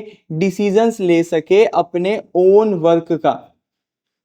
क्या समझाया हमको हेनरी फ्योल सर ने? कि आपको अपने एम्प्लॉयज को इतनी छूट देनी है कि वो अपने काम का डिसीजन ले सके। चलो मैं आपको एक एग्जांपल देता हूं कि देसी एजुकेशन एक कंपनी है और यहाँ पे आ गई विदेशी एजुकेशन। तो देसी एजुकेशन के अंदर हमने बोल के रखा है एम्प्लॉयज को कि आपके रिलेटेड जो भी काम है उसके अंदर आपको जो भी डिसीजंस लेना है आप वो डिसीजन खुद ही ले सकते हो। ये याद रखना मैं जो बोल रहा हूं, आपके रिलेटेड जो काम है उसके अंदर जो भी डिसीजन लेना है वो आप बिंदास ले सकते हो। और विदेशी एजुकेशन जो है वहां पे एम्प्लॉय को ऐसा बोला गया है कि कोई भी प्रॉब्लम आएगा तो सीधा हमारे पास आने का, आपको कोई भी छूट नहीं है डिसीजन लेने का। अब आप मुझे प्रैक्टिकली सोच के बताओ कि ये दोनों कंपनी में जब प्रॉब्लम आएगा तो स्पीड में सॉल्यूशन किस कंपनी में आएगा?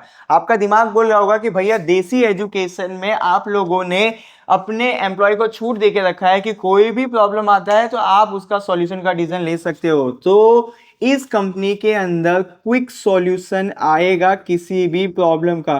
क्यों? क्योंकि आपने डिसीजन लेने का इनिशिएटिव अपने एम्प्लॉय के ऊपर छोड़ दिया है। जब आपने अपने एम्प्लॉय को डिसीजन लेने के लिए फ्री कर दिया है तो उससे होगा कि आपको पता है वो एम्प्लॉय के अंदर लीडरशिप क्वालिटी डेवलप होगी, क्योंकि अब उसको डिसीजन लेना आ गया है, टीम को मैनेज करना आ जाएगा, बिजनेस की प्रॉब्लम को सॉल्व करना आ जाएगा। तो यही सब चीजें तो एक लीडर करता है बिजनेस के अंदर। तो एक इनिशिएटिव वाले प्रिंसिपल से हमको क्या सीखने को मिलता है कि आप अपने एम्प्लॉय को डिसीजन लेने दो, क्रिएटिवली काम करने दो, जिससे क्या होगा? वो लीडर बनेंगे, टीम वर्क समझेंगे, प्रॉब्लम को सॉल्व करेंगे और आपके बिजनेस को और भी आगे लेकर जाएंगे। अब हम पढ़ने जा रहे हैं मॉडर्न प्रिंसिपल ऑफ मैनेजमेंट। तो मॉडर्न प्रिंसिपल ऑफ मैनेजमेंट आपको दिया किसने था? पीटर एफ ड्रकर सर ने। अब इनको बोला जाता है फादर ऑफ मॉडर्न मैनेजमेंट। तो आपको अगर एक मार्क्स में सवाल पूछ लिया जाए कि who is the father of modern management तो आपको लिखना होगा पीटर एफ ड्रकर सर का नाम। अब पीटर एफ ड्रकर सर ने क्या दिया है वो पढ़ते हैं। तो पीटर एफ ड्रकर सर बहुत सारे काम करते थे, पर हमको जितना लेना देना है हम उतने ही बात करेंगे।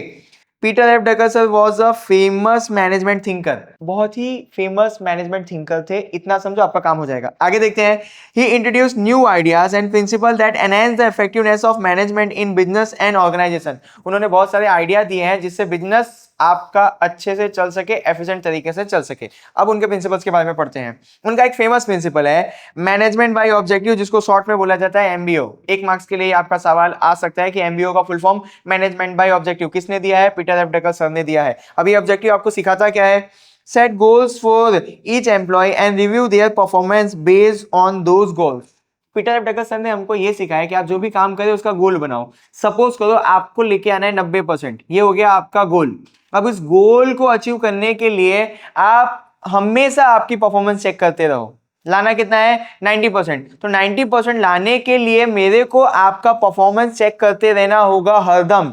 गोल सेट करो, एम्प्लॉय का परफॉर्मेंस चेक करते रहो। इसी प्रिंसिपल को बोला जाता है मैनेजमेंट बाय ऑब्जेक्टिव। कोई भी काम करो उसका गोल सेट करो, और जब आप कर रहे हो तो चेक करते रहो कि अच्छे से कर रहे हो कि नहीं कर रहे हो। क्लियर है? आगे देखते हैं, share the power of decision making with all level, not just top level management. उन्होंने ऐसा बोला कि जो भी डिसीजन लेने का पावर है वो सबको बांटो, जिसका जो काम है वो अपने काम से रिलेटेड डिसीजन ले सकता है, इतनी छूट दो तो आपका बिजनेस अच्छे से चलेगा। आगे देखते हैं, worker who use knowledge are very important today. उन्होंने ये समझाया कि जिस भी वर्कर के पास, जिस भी एम्प्लॉय के पास नॉलेज है वो बहुत इंपॉर्टेंट है बिजनेस के लिए। उनको आप संभालो वरना बिजनेस खराब होगा। Every company must continually improve and innovate to survive and thrive. उन्होंने समझाया कि अगर आपको बिजनेस को सर्वाइव करना है या मार्केट को आपको तोड़ना है, फोड़ना है, तो आपको हमेशा इनोवेशन करते रहना होगा बिजनेस के अंदर, वरना आपका बिजनेस मार्केट को तोड़ फोड़ नहीं पाएगा। आगे बढ़ते हैं, the main goal of business is to satisfy customer not just make profit. उन्होंने ये बात बोली कि ठीक है आप बिजनेस कर रहे हो, प्रॉफिट बनाओ, कोई दिक्कत नहीं है, बट प्रॉफिट के साथ साथ आप कस्टमर को भी सेटिस्फाई करो, आप कस्टमर को भी खुश करो। अगर कस्टमर आपसे खुश है तो आपका प्रॉफिट अपने आप बढ़ जाएगा। ये सिखाना चाह रहे थे वो हमको। आगे देखो, business should take care of society and environment not just profit. उन्होंने ऐसा बोला कि ठीक है आप प्रॉफिट बनाओ, बट साथ साथ में आप समाज का और एनवायरमेंट का भी भला करो। आपको मालूम है कि कंपनियों से पॉल्यूशन फैलता है जिससे एनवायरमेंट बर्बाद होता है, तो उन्होंने बोला ठीक है आप प्रोडक्ट बनाओ बट साथ में एनवायरमेंट और समाज को बचाओ। तो यहाँ पे आपका मॉडर्न प्रिंसिपल ऑफ मैनेजमेंट होता है खत्म। कोई भी डाउट है कमेंट करो, आसानी से उसको समझाने की पूरी कोशिश करूंगा। मैं आपको अब जो टॉपिक समझा रहा हूं उस टॉपिक का नाम है क्लासिकल थियरी ऑफ मैनेजमेंट। एक बार टॉपिक अपने नोटबुक में नोट डाउन कर लो, वरना आपको पता नहीं चलेगा कि भैया करवा क्या रहे हैं। ठीक है, अब देखो यहाँ पे मैंने मीनिंग लिखा हुआ है, उसको समझते हैं, प्यार से जानते हैं और याद रखने की कोशिश करते हैं। Classical theory focus on efficiency, structure and formal organization. मैं बहुत ज्यादा डीप में आपको समझा कि आपको बोर नहीं करना चाहता हूं, इतना समझो कि क्लासिकल थियरी 3 चीजों के ऊपर फोकस कर रही थी। एक था एफिशिएंसी, एक था आपका स्ट्रक्चर मतलब बिजनेस को बनाने का स्ट्रक्चर, और तीसरा जो था आपका फॉर्मल ऑर्गेनाइजेशन। अब आगे समझो, आपको ये पता होना चाहिए कि ये जो आप क्लासिकल थियरी हमको पढ़ा रहे हो इसको दिया कौन था।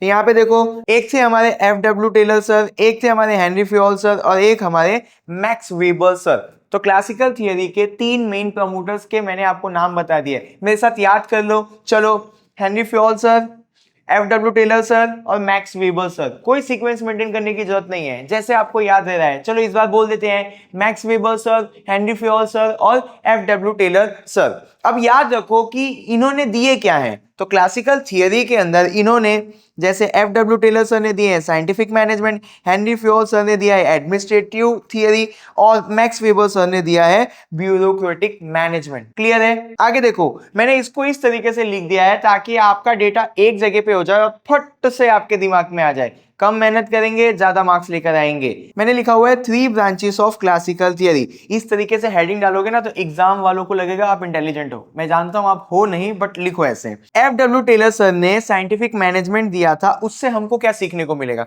पढ़ते हैं। Improving productivity through scientific method at the top level. बात को समझना, जो आपकी साइंटिफिक मैनेजमेंट का प्रिंसिपल था या थियरी थी वो फोकस कर रही थी बॉटम लेवल के ऊपर। हमको फेडरिक टेलर सर ये सिखाना चाहते थे कि आप साइंटिफिक तरीके से बॉटम लेवल पे काम करवाओगे तो ज्यादा काम होगा, यानी ज्यादा प्रोडक्टिविटी बढ़ेगी। क्लियर है? आगे देखते हैं। अब हेनरी फ्योल सर ने हमको क्या सिखाया, तो हेनरी फ्योल सर ने हमको एडमिनिस्ट्रेटिव मैनेजमेंट सिखाया। ये क्या है, यहाँ पे देखो, उन्होंने ऐसा बोला कि जो आप एंटायर ऑर्गेनाइजेशन को मैनेज कर रहे हो उसके अंदर प्रिंसिपल ऑफ मैनेजमेंट का यूज करो। क्या लिखना है वो तो यहाँ पे मैंने लिख दिया, आप समझो। हेनरी फ्योल सर ने ऐसा बोला कि आप जो भी ऑर्गेनाइजेशन को मैनेज कर रहे हो, बात को समझना, आप ऑर्गेनाइजेशन को मैनेज कर रहे हो तो मैनेज करने के लिए आप प्रिंसिपल ऑफ मैनेजमेंट का यूज करो। प्रिंसिपल ऑफ मैनेजमेंट क्या है? गाइडेंस है। किन्होंने दिया है? एक्सपर्ट्स ने दिया है। तो हेनरी फ्योल सर ने हमको ये सिखाया कि बिजनेस को मैनेज करने के लिए आप प्रिंसिपल ऑफ मैनेजमेंट का यूज करो, मतलब एक्सपर्ट के एडवाइस को यूज करो, आपका बिजनेस अच्छे से चलेगा। कोई हार्ड नहीं है, आप सीखो तो आपको यहां से कैसे बिजनेस करना है वो भी समझ में आएगा। सीखने का तरीका बदलते हैं।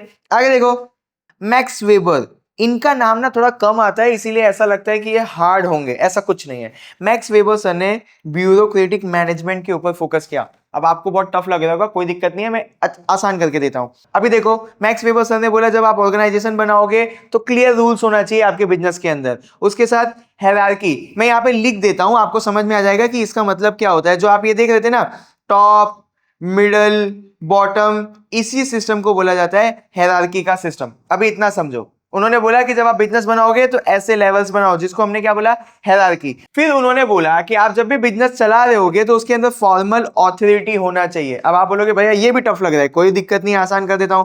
फॉर्मल ऑथोरिटी का मतलब ये हो गया कि जो बॉस है वो क्लियर होने चाहिए कि कौन किसका बॉस है। जैसे एक मैनेजर है, उसके नीचे सारे एम्प्लॉय काम कर रहे हैं, तो ये जो मैनेजर है उसके पास एक ऑथोरिटी, एक पावर है। तो आप कभी भी बिजनेस बनाओ तो एक ऑथोरिटी पर्सन बना के चलो, मतलब एक बॉस बना के चलो। तो मैक्स वेबर सर ने हमको ये सिखाया कि जब भी आप बिजनेस बनाओ तो उसके अंदर क्लियर रूल्स होने चाहिए, टॉप, मिडल, बॉटम, ऐसा हायरार्की होना चाहिए, और कौन किसका बॉस है वो फॉर्मल ऑथोरिटी भी लोगों को बता दो कि ये आपका बॉस है। ये सारी चीजें सिखाया। कितना आसान है। चीजों को हम सीखेंगे और यही चीजें सीख के हम बिजनेस करके देखेंगे, मजा आएगा। अब ये सारी चीजें हो क्यों नहीं है, आपके दिमाग में ये सवाल आना चाहिए। अगर अभी तक आपके दिमाग में ये सवाल नहीं आया, मतलब आपको बिजनेस करने में कोई इंटरेस्ट नहीं है। जिनके दिमाग में ये सवाल आया कि हम लोग ये पढ़ क्यों रहे हैं, मैं बताता हूं क्यों पढ़ रहे हैं। उसको एग्जाम बोल देती है कि आप एडवांटेज बताओ किसके? क्लासिकल थियरी के। अब यहां पे देखो, इंप्रूव एफिशिएंसी एंड प्रोडक्टिविटी, इसको बहुत आसानी से समझते हैं। अगर आप क्लासिकल थियरी को फॉलो करोगे तो आपके बिजनेस की एफिशिएंसी और प्रोडक्टिविटी बढ़ जाएगी। रियल लाइफ एग्जांपल से कनेक्ट कर देता हूं। अब आपके जो एम्प्लॉय हैं वो ज्यादा अच्छे से काम करेंगे और ज्यादा काम करके देंगे। अब बोलोगे भैया हमको ये चीज समझ में नहीं आई, समझाता हूं। 1 घंटे में आपके एम्प्लॉय 100 शूज बना के देते थे, तो आपकी प्रोडक्टिविटी कितनी थी? 1 घंटे में 100 शूज। अब क्या होगा, जब ये प्रिंसिपल आप यूज करोगे तो जो आपके एम्प्लॉय हैं वो 1 घंटे में 200 शूज बना के दे रहे हैं और पहले से बेटर क्वालिटी। तो 1 घंटे में 200 शूज बना लिए, मतलब प्रोडक्टिविटी बढ़ गई, और अच्छा क्वालिटी का शूज बनाने लगे, मतलब कंपनी की एफिशिएंसी भी बढ़ गई। क्यों बढ़ी? क्लासिकल थियरी का यूज किया आपने। आगे पढ़ते हैं। Provide clear guidance for manager, ये सारी चीजें जब आप पढ़ोगे, समझोगे, मैनेजर बनोगे, मालिक बनोगे, तो आप अच्छे से अपने बिजनेस को मैनेज कर सकते हो क्योंकि आपको गाइडलाइंस मिल रही है। आगे बढ़ो। Help in establishing discipline and order, max Weber sir ने यही सिखाया था कि जब भी बिजनेस चलाओ तो उसके अंदर डिसिप्लिन होना चाहिए और ऑर्डर सेट होना चाहिए। ऑर्डर का मतलब वो मैं आपको 14 प्रिंसिपल ऑफ मैनेजमेंट के अंदर समझाऊंगा, बट इतना समझो कि अगर आप क्लासिकल थियरी को पढ़ रहे हो तो आपके बिजनेस के अंदर डिसिप्लिन और ऑर्डर मेंटेन रहेगा। तो ये वाला टॉपिक यहाँ पे होता है खत्म। किसी को कोई भी डाउट है तो मुझे कमेंट करना, मैं इससे भी आसान तरीके से समझाने की पूरी कोशिश करूंगा। कहीं जाना मत, अभी भी आगे और सारा टॉपिक बाकी है। अब हम पढ़ने जा रहे हैं neo classical theory of management. अब यहाँ पे पढ़ते हैं उसकी मीनिंग को। Neo classical theory is an improvement over the classical theory. अब ये क्या लिखा है वो मैं आपको सिंपल सी भाषा में समझा देता हूँ कि सबसे पहले आई थी क्लासिकल थियरी, और क्लासिकल थियरी के अंदर बहुत सारी कमी थी, बहुत सारी प्रॉब्लम थी। उसी कमी और प्रॉब्लम को सॉल्व करते हुए जो थियरी आई उसको हम लोग बोलते हैं नियो क्लासिकल थियरी। इसीलिए यहाँ पे लिखा हुआ है the neo classical theory is an improvement over the classical theory. It is focus on the human side of management. New classical theory किसके ऊपर फोकस कर रही थी? ह्यूमन के ऊपर। मैनेजमेंट के अंदर जो भी ह्यूमंस है उनके ऊपर फोकस करने वाली थियरी को हम बोलते हैं न्यू क्लासिकल थियरी। अब ह्यूमन के किन किन चीजों के ऊपर फोकस कर रहे थे? How people behave, interact and what motivate. इसको अगर सिंपल सी भाषा में मैं आपके लिए कर दूं तो एक इंसान बिजनेस के अंदर कैसे बिहेव कर रहा है, एक दूसरे के साथ कैसे इंटरेक्ट कर रहा है और काम करने के लिए उसको कौन सी चीजें मोटिवेट करती है, ये सारी चीजें फोकस करने वाली थियरी को हमने बोला नियो क्लासिकल थियरी। अब आगे भी देख लेते हैं। इस थियरी का दूसरा नाम है ह्यूमन रिलेशनशिप अप्रोच। अगर आपको बोर्ड में पूछ लेता है कि right about the neo classical theory, या आपको पूछ लेता है कि right about the human relationship approach, हमको बताओ कि ह्यूमन रिलेशनशिप अप्रोच क्या है, दोनों के अंदर सेम टॉपिक का आंसर होगा, कंफ्यूज मत होना। अब यहाँ पे मैंने आपका आंसर बड़ा हो सके इसीलिए आसान तरीके में इस तरीके से लिख दिया है। देखो आप, मेन किन के ऊपर फोकस किया गया, human behaviour, motivation, communication, leadership, group activity. मेरे साथ याद कर लो, मेन नियो क्लासिकल थियरी किसके ऊपर फोकस कर रहा है, human behaviour, motivation, communication, leadership और ग्रुप एक्टिविटी। आगे देखो, की कंट्रीब्यूटर, कौन कौन लोगों ने नियो क्लासिकल थियरी के अंदर ज्यादा कंट्रीब्यूशन दिया था, यहां देख लेते हैं। एल्टन, मेयो या मायो, आपका जो मन करे पढ़ो, हमारे इधर ऐसा ही होता है। चेस्टर बर्नर्ड, बर्नर्ड शायद मैं से बुलवा नहीं रहा होगा, कोई दिक्कत नहीं है, गूगल पे जाके प्रोनाउंसिएशन देख लो। अब्राहम मैस्लो, 3 जन ने, ऐसे बहुत सारे लोगों ने दिया है बट मैंने जो मेन कंट्रीब्यूटर्स है उनका नाम लिख दिया है ताकि आपको कम याद करना पड़े। कितना अच्छा हूं ना मैं, ठीक है। आगे देखो, अब एल्टन मायो ने क्या दिया था, conducted the house hold experiment. ये बहुत अच्छा एक्सपेरिमेंट है बट अभी नहीं समझना है। Abraham Maslow, hierarchy of need, ये बहुत अच्छा टॉपिक है, ये आएगा आपको आगे आपके बुक्स में, मैं तब समझाऊंगा, देखना बहुत मजा आएगा। अब हम इस थियरी को पढ़ क्यों रहे हैं भैया, अभी बता देता हूं। Considered worker as a social being, not just machine. Neo classical theory इसीलिए दी गई थी कि बिजनेसमैन को यह समझाना था कि जो वर्कर्स आपके यहाँ पे काम कर रहे हैं वो मशीन नहीं है, वो सोशल बीइंग है, वो इंसान है, उनके पास फीलिंग है, उनको बुरा लगता है, वो थक जाते हैं, तो इंसानों को इंसान जैसा ट्रीट करो, मशीन जैसा नहीं। अगली सीख क्या है, recognize the role of informal group and relationship. ऐसे बहुत चर्चा वाली बात है बट मैं आपको शॉर्ट एंड सिंपल भाषा में समझा देता हूं कि सपोज करो जो एम्प्लॉय हैं वो बिना काम के भी एक दूसरे से बात कर रहे हैं और उससे उनका मन हल्का हो रहा है और उससे वो ज्यादा अच्छे से काम कर पा रहे हैं, तो ऐसे ऑर्गेनाइजेशन को बोला गया इनफॉर्मल ऑर्गेनाइजेशन। तो ये सब चीजें भी अब बिजनेस के अंदर अलाउ कर दिया जाए, ऐसा सिखा रही थी हमको नियो क्लासिकल थियरी। तीसरी लाइन पढ़ते हैं, focus on non monetary incentive such as appreciation. इस बात को समझना, सपोज करो आप एक अच्छा परफॉर्मेंस दे रहे हो, आप अपने स्कूल में बहुत अच्छा परफॉर्मेंस करके दे रहे हो, तो सबको पता है कि आप अच्छा परफॉर्मेंस करते हो बट कोई इज्जत ही नहीं कर रहा है आपकी। आप सोचो यार इतना पढ़ता हूं, इतना मार्क्स लेके आता हूं बट कोई इज्जत ही नहीं कर रहा है। अब दूसरा सीन बताता हूं, सपोज करो आप इतना अच्छा मार्क्स स्कोर करे और आपको आके सब बोले ओए होए क्या पढ़ाई करता है यार, तेरे तो इतने परसेंटेज आए, एप्रिसिएशन। आप खुश हो गए, यार मैं पढ़ रहा हूं और लोग मुझे बोल रहे क्या पढ़ता है। इसमें ना तो टीचर का पैसा गया ना तो स्कूल का पैसा गया, आपको एप्रिसिएट किए, आप खुश हो गए। उसी तरीके से आपको एम्प्लॉय का भी एप्रिसिएशन करना चाहिए जिससे वो खुश हो जाएगा, ज्यादा काम करके देगा। इसमें कोई पैसा लगा नहीं, तो ये नॉन मॉनेटरी इंसेंटिव है एप्रिसिएशन करना, इससे भी एम्प्लॉय की खुशी बढ़ती है और वो ज्यादा काम करके देता है। Two way communication between manager and worker.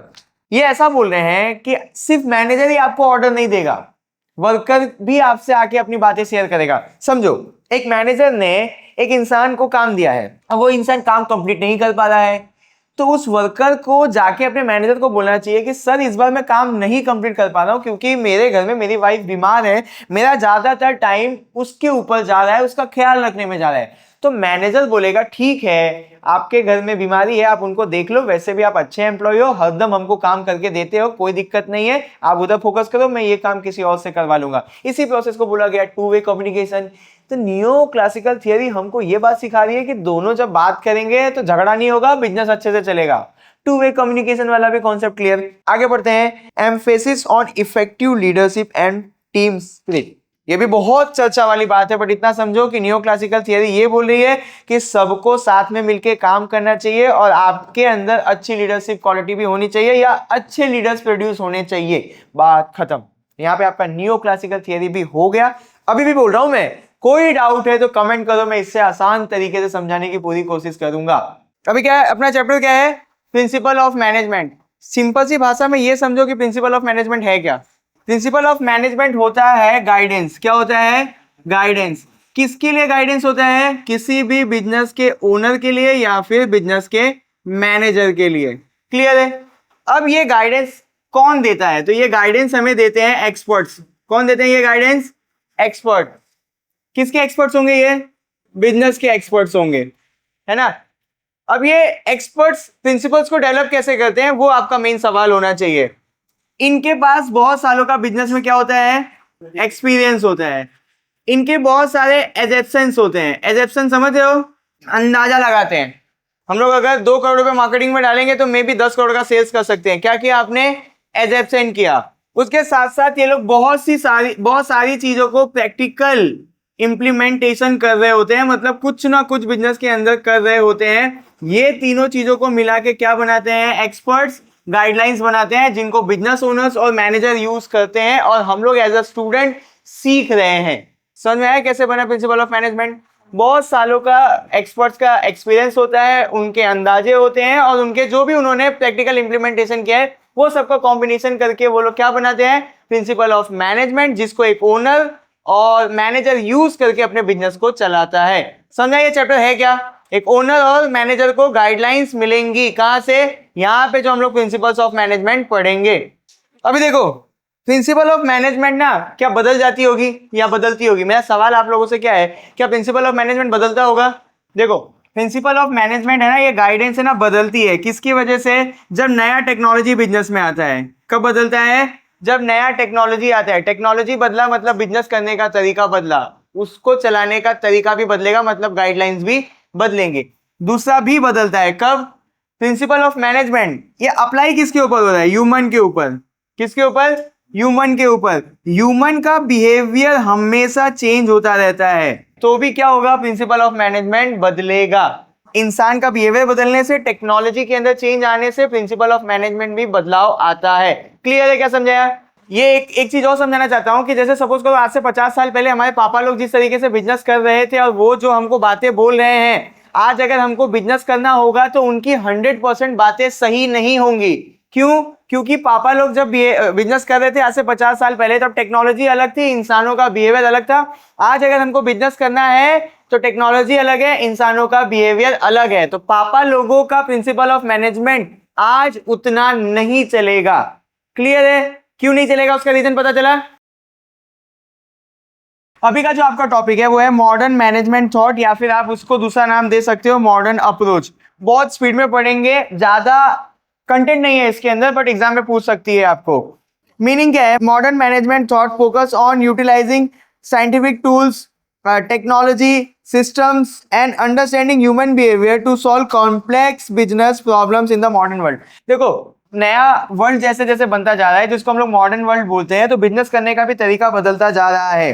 तो जब आपका बिजनेस करने का तरीका बदला तो हमको पता चला कि अब हम लोग को साइंटिफिक तरीके से बिजनेस करना पड़ेगा, टेक्नोलॉजी का यूज करके बिजनेस करना पड़ेगा, हमको बहुत सारे सिस्टम बनाने पड़ेंगे बिजनेस करने के लिए, और इंसानों को समझना पड़ेगा, तभी आपके बिजनेस का कॉम्प्लेक्स प्रॉब्लम सॉल्व हो पाएगा जो मॉडर्न वर्ल्ड आपको दे रही है। अब यहाँ पे देखो 1916 के अंदर बहुत ज्यादा चेंजेस आया बिजनेस करने के स्टाइल में। तो हमको ये पता चला कि अब बिजनेस के अंदर हमको साइकोलॉजी भी पढ़नी पड़ेगी, सोशल स्टडी भी पढ़ना पड़ेगा, स्टैट्स भी पढ़ना पड़ेगा, मैथमेटिक्स भी पढ़ना पड़ेगा, कंप्यूटर भी पढ़ना पड़ेगा और इंफॉर्मेशन टेक्नोलॉजी के बारे में भी पढ़ना पड़ेगा। आज अगर आप कॉमर्स ले रहे हो तो आपको साइकोलॉजी भी पढ़नी है, स्टैट्स भी पढ़ना है, मैथ भी पढ़ना है, कंप्यूटर भी सीखना है और इंसान की साइकोलॉजी भी सीखनी है। ये सारी चीजें आप क्यों पढ़ रहे हो? क्योंकि मॉडर्न बिजनेस में इन सारी चीजों की जरूरत है। अगर आप आगे देखोगे तो बहुत सारे गुरुस हैं, जैसे कि कुंच ओडोनिल, देखो मेरे से प्रोनाउंस नहीं हो रहा है, आप प्रोनाउंस कर लेना, अगर आपसे प्रोनाउंस भी नहीं हो रहा तो गूगल पे देख लेना, स्पेलिंग सही याद करना। जॉर्ज आर टेरी, ये सारे जो लोग हैं इन्होंने बहुत ज्यादा कंट्रीब्यूट किया है मॉडर्न थॉट के अंदर। अब यहाँ पे आप देख लो Peter F Drucker, William Ouchi, C K Prahalad, ये सारे लोग भी हैं जिन्होंने मिलके मॉडर्न थॉट को बनाया है। ठीक है, तो कोई भी ज्यादा चीज हार्ड नहीं थी, बस खाली इंफॉर्मेशन था, इसको आपको याद रखना पड़ेगा और आपका मॉडर्न मैनेजमेंट थॉट वाला आंसर पूरा हो जाएगा। अगर आपको अभी भी कोई डिफिकल्टी होगी तो मुझे कमेंट करना, मैं इससे भी आसान तरीके से समझाने की पूरी कोशिश करूंगा।